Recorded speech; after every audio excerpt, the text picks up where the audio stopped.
நம் ஆண்டவர் இயேசு கிறிஸ்துவின் நாமத்தினால் மகிழ்ச்சியும் சமாதானமும் நம் அனைவரோடும் இருப்பதாக. எபிரேயர் 11:1-7 முடிய. நம்பிக்கை என்பது நாம் எதிர்நோக்கி இருப்பவை கிடைக்கும் என்னும் உறுதி, கண்ணுக்கு புலப்படாதவை பற்றிய ஐயமற்ற நிலை. இந்த நம்பிக்கையால் தான் நம் மூதாதையர் நற்சான்று பெற்றனர். உலகம் முழுமையும் கடவுளின் சொல்லால் உருவாக்கப்பட்டது என்றும், காணப்படாதவற்றினின்று காணப்படுகிறவை உண்டாயின என்றும் நம்பிக்கையாலேயே புரிந்து கொள்கிறோம். நம்பிக்கையினால்தான் ஆபேல் காயினுடைய பலியை விட மேலான பலியை கடவுளுக்கு செலுத்தினார். அதனால் அவர் நேர்மையானவர் என கடவுளிடமிருந்து நற்சான்று பெற்றார். அவருடைய காணிக்கைகளை குறித்து கடவுளே சான்று பகர்ந்தார். இறந்து போன போதிலும் இந்த ஆபேல் நம்பிக்கையின் மூலம் இன்னும் பேசிக் கொண்டிருக்கிறார். நம்பிக்கையாலேயே ஏனோக்கு சாவுக்கு உட்படாதபடி கடவுளால் எடுத்துக்கொள்ளப்பட்டார். கடவுள் அவரை எடுத்துக்கொண்டதால் அவர் காணாமற் போய்விட்டார். அவர் மேலே எடுத்துக்கொள்ளப்படும் முன்பே கடவுளுக்கு உகந்தவர் என்று நற்சான்று பெற்றவரானார்.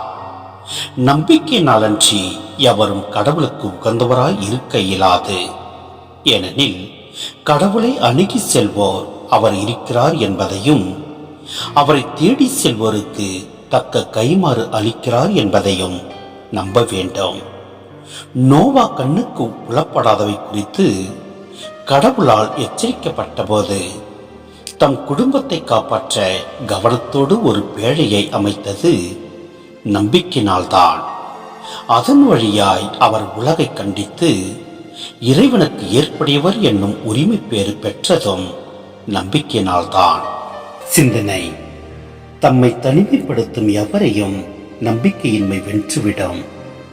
நமக்கு முன் ஓரிருவர் அல்ல, பலர் நம்பிக்கையின் சாட்சிகளாக வாழ்ந்து சென்றிருக்கின்றனர். நம்பிக்கை நம்முள் அடங்கி கிடப்பதில்லை. அது நம்மை செயல்பட தூண்டுகிறது, நம்மை முடிவெடுக்க அழைக்கிறது. ஆபிரகாம், மோசே போன்ற வீரர்கள் தாம் காணாதவற்றையும் நம்பி ஏற்றனர். கடவுள் தம் மூலம் ஏதாவது செய்ய விரும்புகிறார் என்று உணர்ந்தனர். இவ்வீரர்களின் வரிசையில் பலர் எதிர்காலத்தில் உயிர்த்தெழுதலை எதிர்நோக்கி தம் உயிரையும் உறைவிடத்தையும் உடைமையையும் இழந்தனர். கடவுள் வாக்களித்ததை காணாமலே இவ்வீரர்கள் இருந்தனர். இது தோல்வி என தோன்றினாலும் வரலாற்றை ஆக்கியவர்கள் இவர்களே. கிறிஸ்துவராகிய நாம் அடிப்படையில் நம்பிக்கையின் மக்கள். உலகின் நம்பிக்கையை வளர்ப்பதே நமது அழைத்தல். எனவே நம் ஆண்டவர் மீது முழு நம்பிக்கை வைத்து செயல்படுவோம். எல்லாம் வல்ல இறைவன் நம்மை நிறைவாய் ஆசீர்வதிப்பார். ஆமென்.